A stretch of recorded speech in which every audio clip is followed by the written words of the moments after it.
সহিহ মুসলিমের একটা হাদিস শোনাই আপনাদেরকে। আম্মা জান আয়েশা রাদিয়াল্লাহু তাআলা আনহা বর্ণনা করেন। তিনি বলেন, একদিন সকালবেলা রাসূল সাল্লাল্লাহু আলাইহি ওয়াসাল্লাম আমার বাসায় আসলেন। ফজর নামাজ পড়ে এসে বলতে, আয়েশা ফজর নামাজ পড়ে আসছি, ব্রেকফাস্ট করার মতো কিছু আছে ঘরে? ইয়া রাসূলুল্লাহ, কিছু নাই। নাই? ঠিক আছে, আম ফাস্টিং, যাও আমি রোজা রাখলাম, রোজার নিয়ত করলাম। কত ইজি গোয়িং, কত সিম্পল বানিয়েছেন লাইফটা। আচ্ছা, আমরা হলে কি করতাম? একটু মিলাই নিজের সাথে। সাধারণত আমরা যেটা করতাম, আমরা অনেকে রেগে যেতাম। প্রিয় ভাইরা, ঘরে কিছু নাই মানে তুমি আগে জানাবা না আমাকে? হ্যাঁ, গত রাতে বললে তো কিছু নিয়ে আসতে পারতাম। সাধারণত এইভাবেই তো রিয়েক্ট করি আমরা, আগে জানাবা না কেন, আগে বলো না, রেগে যেতাম। অথবা বলতাম, আচ্ছা ঠিক আছে, এখন যে একটা কিছু ব্যবস্থা করি, দেখি কিছু পাওয়া যায় কিনা। এরকম অনেক ওয়ে খুঁজতাম।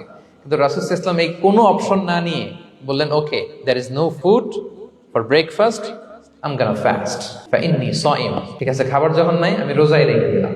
সুবহানাল্লাহ। এভাবে তিনি তার লাইফ লিড করেছেন। Make your life simple, you'll be happy.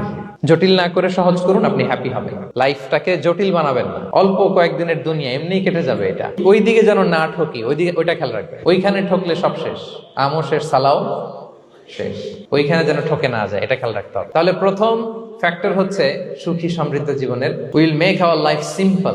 Simplicity is the কি টু হ্যাপিনেস। আপনি লাইফটাকে সিম্পল করবেন, আপনি হ্যাপি হবেন। রাসূল সাল্লাল্লাহু আলাইহি ওয়াসাল্লামের জীবনের দিকে যদি তাকান, দেখবেন তিনি তাই করেছেন।